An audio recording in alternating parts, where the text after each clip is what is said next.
If I saw another day, only to scream into the night. Nothing ever tries to change, even if I want to realize. 'Cause I've been sitting here, same old ways, taking off without the same mistake. Darling, when you go away, it won't be as simple for you.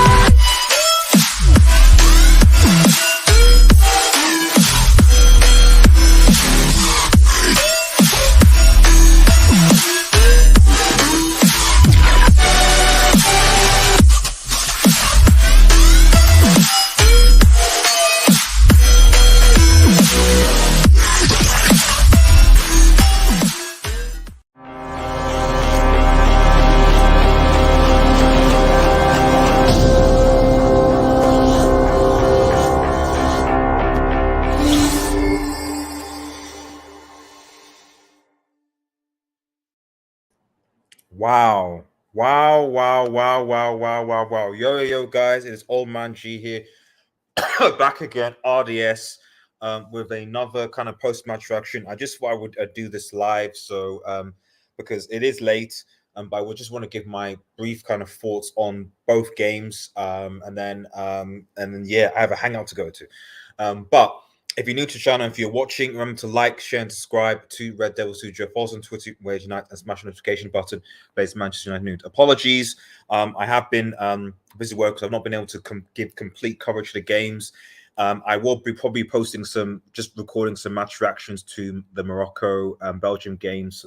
So it's becoming tonight. But geez. What can I say, guys? I mean, this has been a really, really, really good tournament. A really, really good tournament. I'll obviously, talk a little bit briefly talk about like Belgium, because Belgium were ass. Let's keep it a stack, but I must confess, I actually did put Japan going through. I know a lot of people thought it was going to be Germany and Spain. I actually thought it would be Spain that might miss out. And in fairness, the only reason why they're through is because they lubricated Costa Rica. That's the only reason why they're through, because they lubricated Costa Rica. They would have been through had they not lubricated Costa Rica. So blame Costa Rica, or the handball thing. We'll get to that. But I going into this game, you're watching both games, spoken specifically on the Spain versus Germany game. I didn't think that that Japan were going to win. I didn't think that Japan were going to win. Maybe a draw. I thought a draw, okay, maybe, but a win, I'm not entirely sure. As far as this game actually went, Japan were fantastic, absolutely fantastic. And of course, yes, Morata scores early, showing us the importance of actually having a number 9. I think it's good that Morata starts. And they're thinking, okay, yeah, it's over. But then you look at the other game, and it's like, hang on a minute, Costa Rica are ahead. So suddenly now you're in a situation where, like, whoa, wait a minute. So Costa Rica are now ahead, and now Germany, and now Spain are ahead. What's going on? Maybe because, of course, if Costa Rica won the game against Germany, they would have had 6 points and they would have gone through. They needed to beat Germany. Germany could only get maximum 4 points, and they need to beat Costa Rica at the very least by a 2-goal margin, and hope that Spain get the job done against Japan. But that wasn't what happened. But so far, going into the Spain are ahead and Spain are winning. And then what can only be described as probably a brick moment by the Spanish keeper, Simon Simon. I genuinely believe that if Spain are going to win this World Cup, they need to change their goalkeeper. They need to change their goalkeeper ASAP. ASAP. Because, yeah, I know people said, oh, David De Gea is this, David De Gea is that, blah, blah, David De Gea.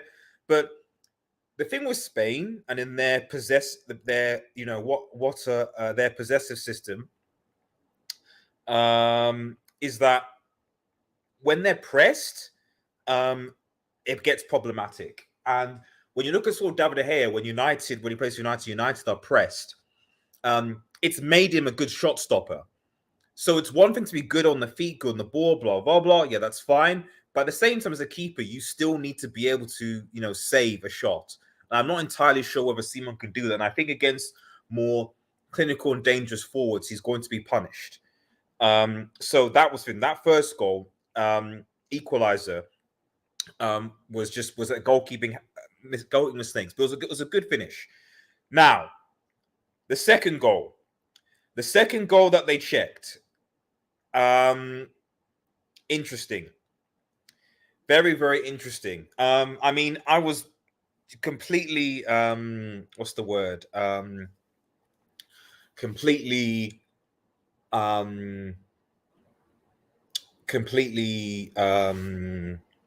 annoyed by the English pundits who spent so much time talking about was it in, was it out, was it in, was it out. Filthy fellas, man. Thanks, man. Germany to stick to protesting for aim for them. Shout out to you, filthy fellas, man. Shout out to you, bro. Yo, what's up? Thanks, SB. Thank you for joining the chat, man. Appreciate you guys. Always good to people in the comments. England fans say that it's calm for Lampard. See, that's interesting. That's interesting. It's very interesting because I would have thought that as well because,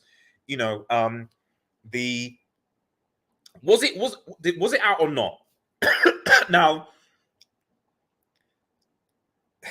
I don't quite understand. So I think the controversy is why aren't FIFA showing clear pictures to whether the ball was in or out? I'm not entirely sure. Now, there is an argument because if you're a conspiracy theorist, you're thinking FIFA did deliberately because they want to expand the competition for Japan, but also Germany, one of the teams that protested against the all these different things, and so were they really going to favor Germany? There is an argument, for that. Now, according to the law, the full curvature of the ball has to go out. So, from the angle that I saw, I was like, it clearly looks like it's out. But it's from that angle. It's quite possible that maybe from, for example, an aerial angle, the full curvature of the ball is still in play. That's a possibility. I generally have no idea. I generally have no idea on what the rule is now. Second goal was weird because on a bird's eye view angle, direct down, it's a goal, but on a different angle, it's up. Exactly. And so that's why I think that what I was confused by is because I don't think the goalkeeper did. From what I understood, the referee, because remember about VAR, the referee, I think, gave the goal. So someone correct me if I'm wrong, because I think I tuned out of that part. The referee gave the goal.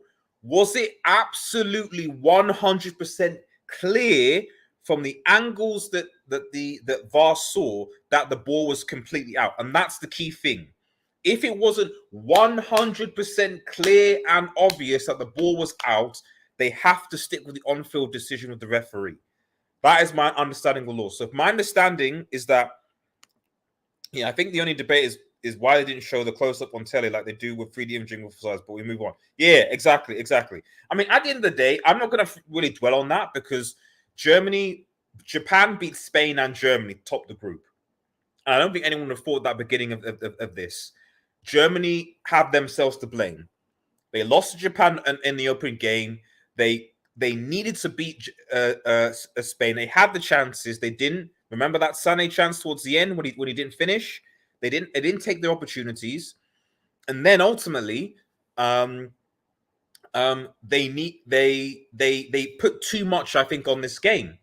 Too much. Going into this game, they weren't in control of their own destiny at the end of the day. They weren't. They were in control of their destiny had they gotten something against Spain, and they didn't.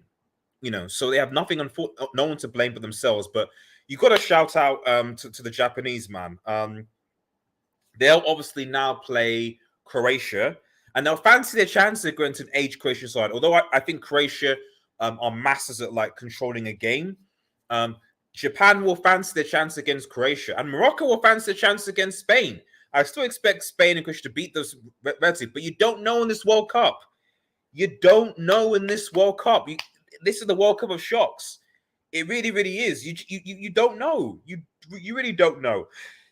So I think that ultimately, you know, do I think that Japan deserved to go through? Absolutely, absolutely. And in fact, let me quickly just go because I'll quickly just switch in between games. So obviously, the Spain Japan game finished 2-1.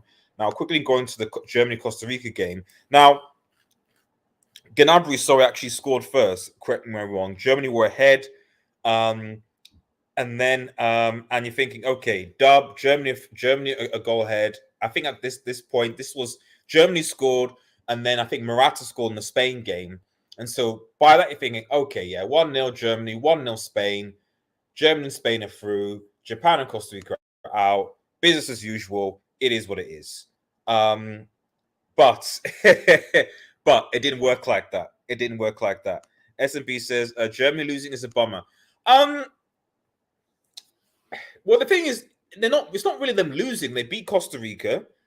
Because let's keep it a stack. Let's keep it a stack. The only reason that Germany even had a chance tonight was because Japan lost to Costa Rica by 1-0. That's the only reason. Let's keep it a stack. Had Japan held on for a draw against Costa Rica, or beaten them in the previous game, Germany would have been out after 2 games. They only had a chance. They only had a chance because of the Japan loss. So in my mind, they only have themselves to blame. And when you have to rely on another team, what can you do? Now, there is an argument to be had because obviously Tejida scores, and then own goal Noy, it's 2-1. You're thinking, oh my goodness, Costa Rica, they actually might end up doing something. They might actually end up doing something. Who knows? But then Kai Havertz, obviously he was, he didn't play against Spain or really play against Spain. And Kai Havertz comes up with a brace. He comes up with the equalizer. And then the third goal, because, and I felt bad for Costa Rica because at 2-1, I was thinking, come on, guys, hold on, please. Because if Costa Rica had won, then suddenly Spain are out, suddenly Spain are out too. And I think, to be honest, Spain probably would have got a goal because we'll talk about that later. But when Kai Havertz scored that 85th, because obviously Costa Rica, like, we have to get a goal, we have to go out. Now, personally, and this is where I think game management comes in. That equalized against Kai Havertz. If I was Costa Rica, I'd have been like, listen, relax. Like, they were bombing forward. They were leaving so much space. I was like, guys, relax. You only need 1 goal. Just get tight, stay deep, don't allow Germany to break, and then wait, because you're going to have 10 minutes of injury time anyway. So relax. But they didn't. They were so hungry to try and find the next goal that it ultimately cost them, in my personal opinion. And I think they should have handled game management better, in my personal, because I think Costa Rica could have gotten another goal, but it is what it is.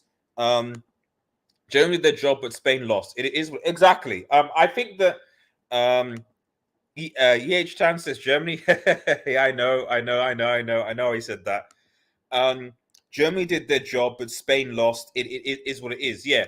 To be honest, I'm going to keep it a stack. I think that. I looked at the last 10 minutes of that game, and Spain clearly didn't play like they were playing to win, in my personal opinion. For 2 reasons, probably. One, because Spain finishing second in the group, no big deal at the end of the day. Because after knowing about the Croatia-Morocco results, like, well, hang on a minute. We'd rather finish second and play Morocco and get an easier path to the final and avoid Brazil than finish top and face Croatia and then potentially face Brazil. Like, if Spain finished top, they'd have to face Croatia and potentially Brazil in the quarters. Whereas now you're facing Morocco and possibly, I don't know who they face in the quarters, maybe Portugal or something, I'm not entirely sure. But they get an easier round is the point, So I don't think Spain, knowing that we're in any rush, and then there's the argument of, did Spain really want a Germany, a team that obviously, caused them problems, to go through? these are the questions. These are the conversations that one must have. I don't think so. I'm not sure. 504 bit says Spain tied. That was out of bounds. The VAR was there for no reason. The replay is pretty obvious out.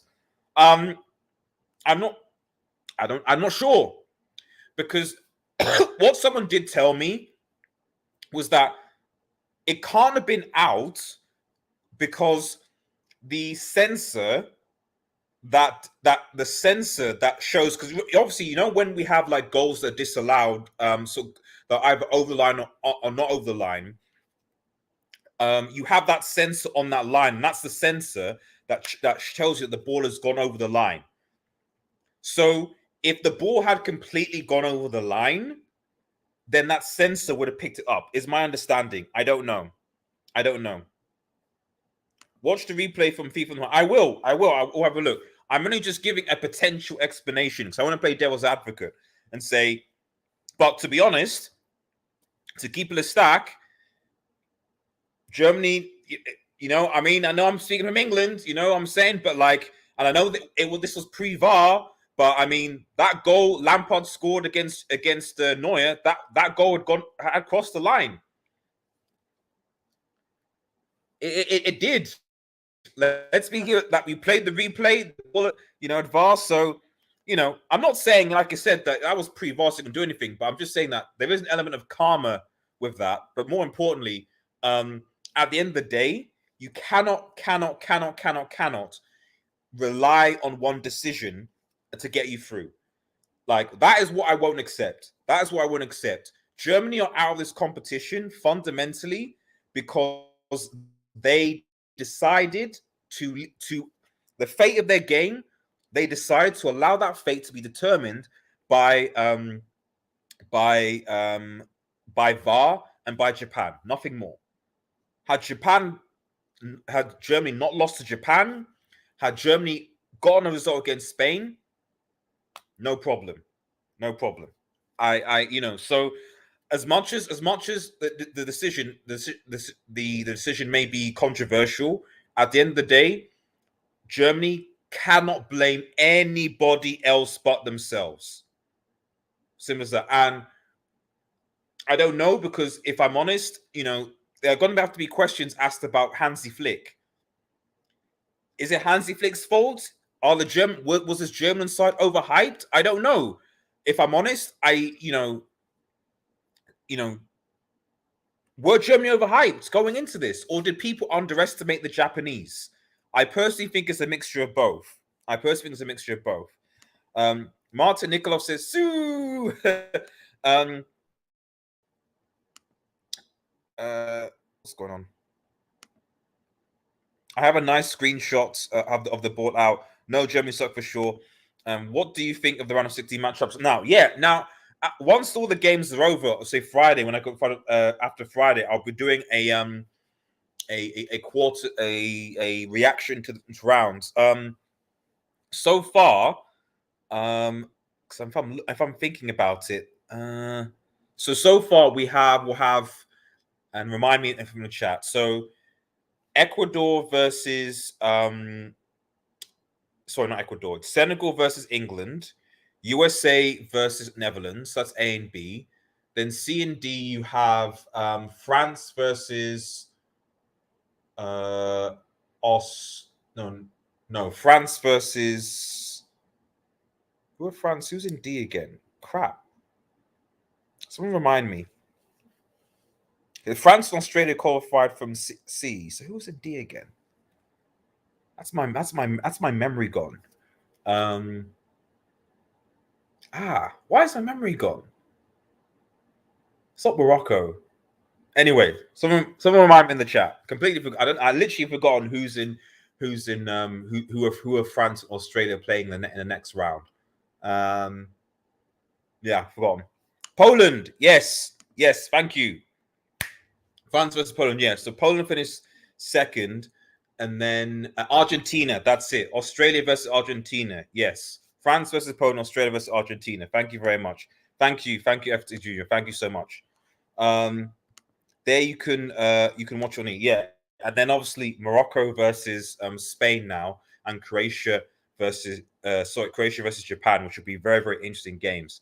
Another conspiracy theory, I think, is that possibly Iniesta, who plays in Japan, probably called his mate and said, "Guys, do me a favor. I'm enjoying life in Japan. Let me live. Let me live. Let me live." But it is what it is. But yeah, these knockout games, I can't call anything in this World Cup because we've seen so many upsets. Like you can make an argument: big teams going out, Germany going out, Belgium getting knocked out of the group. Teams that are ranked in the top 5 in the world according to FIFA rankings, and yet they're not progressing.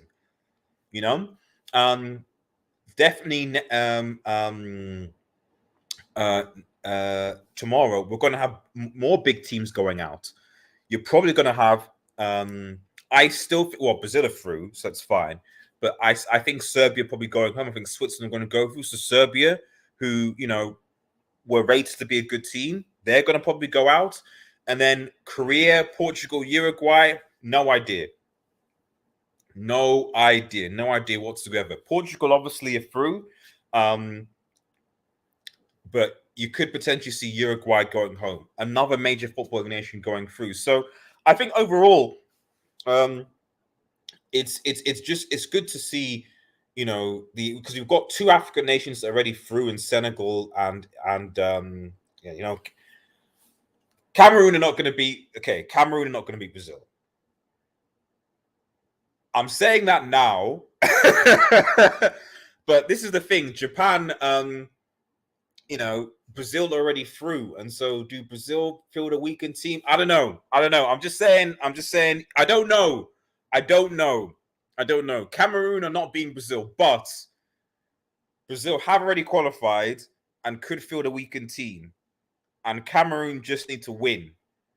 So I don't know. I don't know.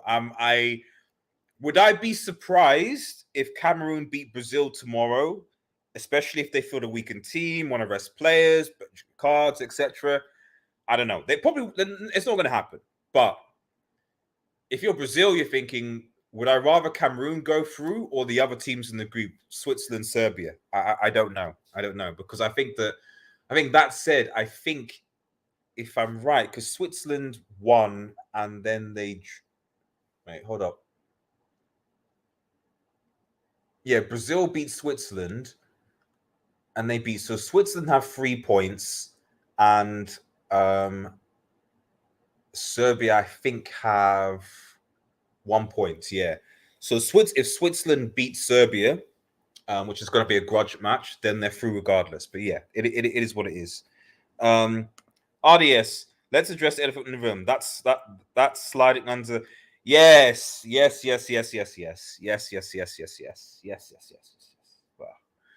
Wow.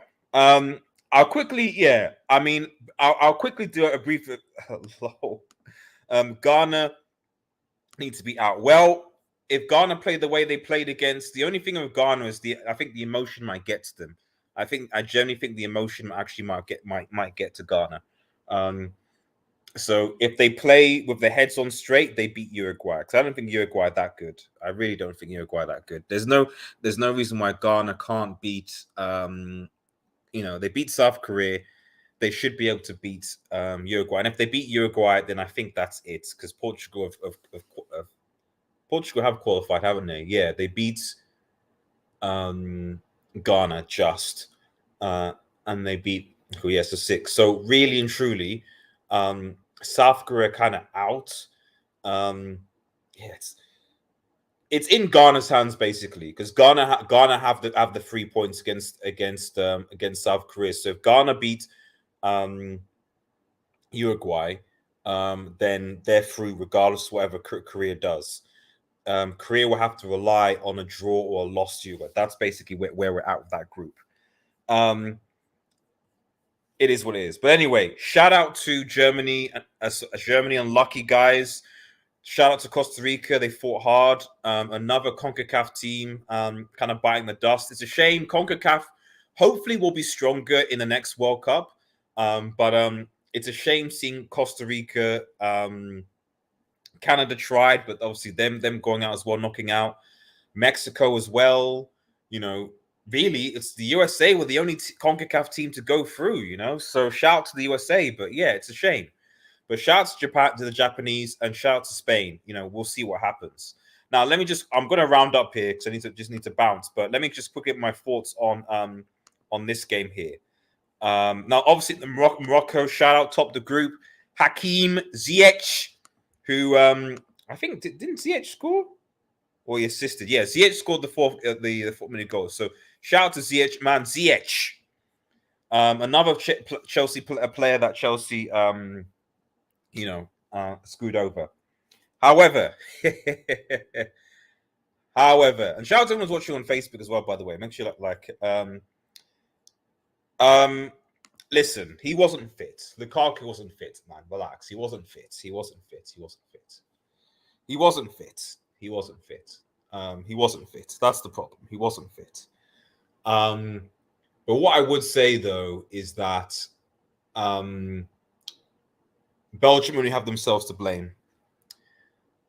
And when De Bruyne comes out and says we're not favourites because we're too old, there's unrest, there's fighting, Belgium were a disgrace to this tournament, in my opinion.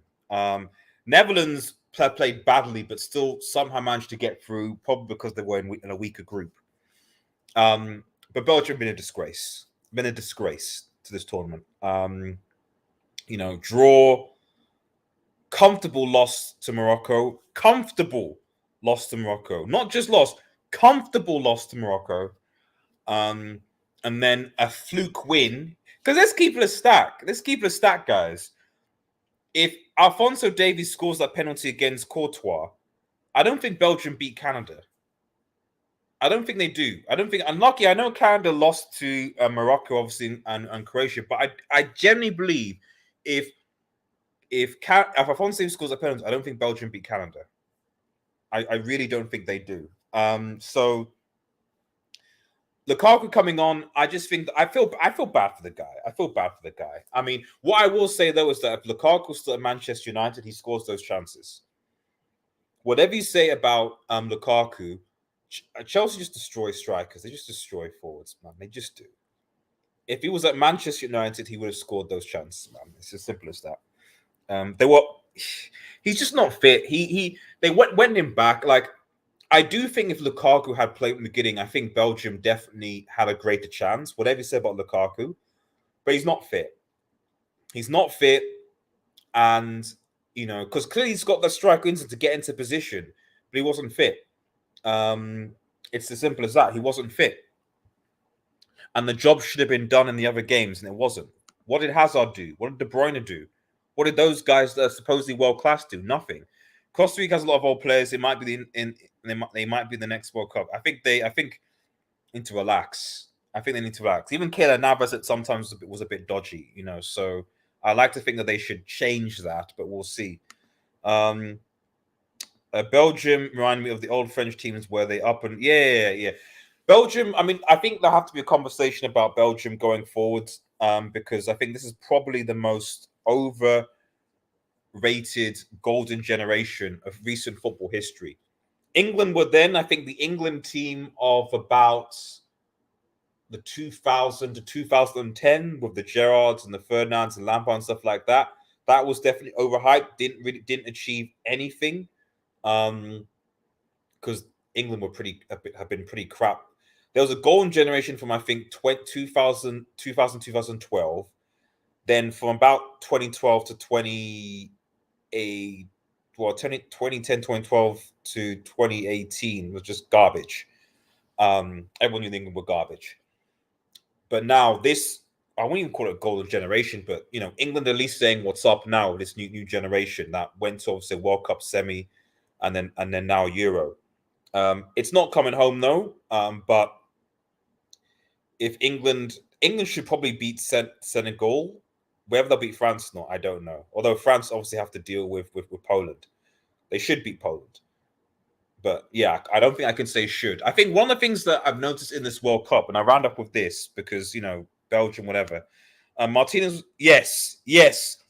I heard Martinez's post-match and I was like, this guy's getting sacked in the morning. It was literally just like, yeah, there's, we tried, but You know, there's good teams, and these teams want to, and it's like, it sounds like a guy like Latino Ollie, man, Latino Ollie. It sounded like a guy who um clearly, clearly um wasn't in control. There's clearly some stuff happening behind the scenes in that football club, and it sounded like a guy who wasn't in control. In my personal opinion, everyone says it's coming home. It's probably not. It's probably not. I think also because Belgium's a small country, they don't have the coach. Well, they can find a coach outside the country, surely. Surely, you know. You know, I don't know. And also Martinez has done okay for Belgium, but the players are washed. There's no leadership there, clear leadership. And yeah, Martinez is not a great coach. He was hyper defensive in that game. For what reason? I have no idea. I have no idea why. I literally have no idea why he played defensive against Croatia, because Morocco were going to beat Canada. Like, he can't have been that stupid to think that Canada were going to beat Morocco having already been out.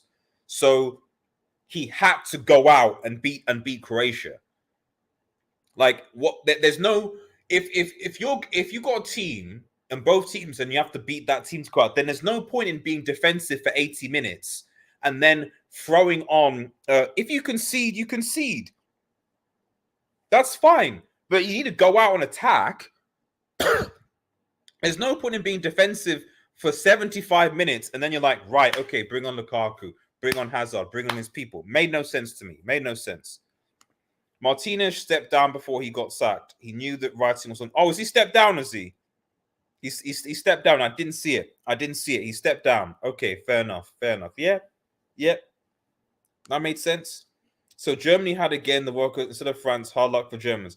Not with their World Cup because they didn't. But yeah, I think there is a question mark. I mean, you got to look at Germany in Italy, man, because Italy failed to qualify for the World Cup 2 times in a row, and Germany failed to get out of the group stages 2 times in a row. There's huge question marks over the Bundesliga and Serie A. Huge question marks over the Bundesliga and Serie A, if you think about it. He sacked himself. Yeah, someone's telling me that he stepped down, so fair enough. RDS, you need a domestic coach to win the World Cup or even the Euros. Only time a country with a foreign coach that won the Euros was Greece, and no country has won the World Cup. Yeah, I don't disagree with that. But sometimes you have to have a stopgap.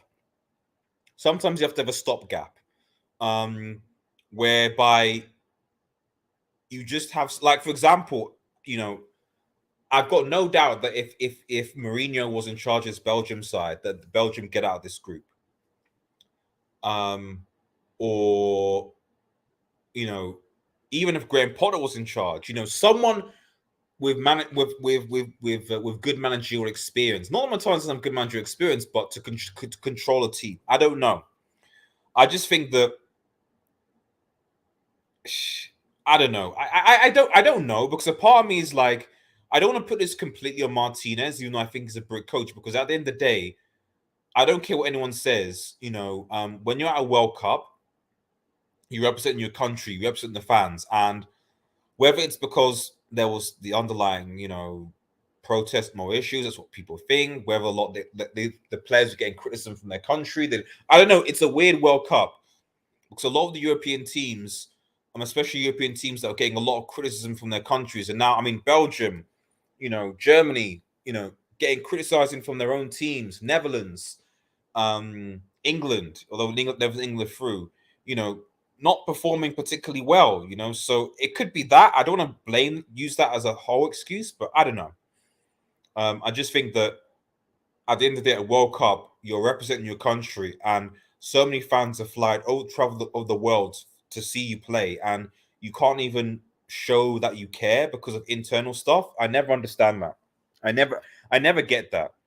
I never get how players can just kind of be like, yeah, I don't care. I don't care. I'm just gonna just play and do nothing and blah blah blah blah. It's all good. I generally don't get that. I don't. Well, Japan had impressive ones against the last World Cup, so this shows us hard work. Exactly. I was even saying, I was like, if Japan took and faced Belgium, I have no doubt that Japan would have won would have beaten Belgium. No doubt about it at all. No doubt about it at all. Right, guys, I'm heading off, but thank you guys so much for watching and involved. This was like kind of a brief post-match reaction to the whole thing. Kiriko to Japan. Kiriko to Japan made to Japan make it to the quarterfinals. A bold prediction. Okay, fair enough. Fair enough. I think they've got a shot against Croatia. I think they do. So I don't think you're wrong. I think they do have a shot. I think they do. But thank you guys for tuning in. Really, really appreciate it. Remember, if you're new to the channel, to like, share, and subscribe to Devil Studio. I'll be posting some of my post-match reactions, just video clips for the Morocco-Belgian game. The Belgium Croatia game, Morocco Canada game later. So stay tuned in for that. Make sure you like the vid. But also, I will be having a Friday night live show where we'll be reviewing the group stage and previewing the quarterfinals, as well. But yeah, thanks so much for tuning in. Really appreciate you guys. Really appreciate your ongoing support for the channel. Take care and cheers.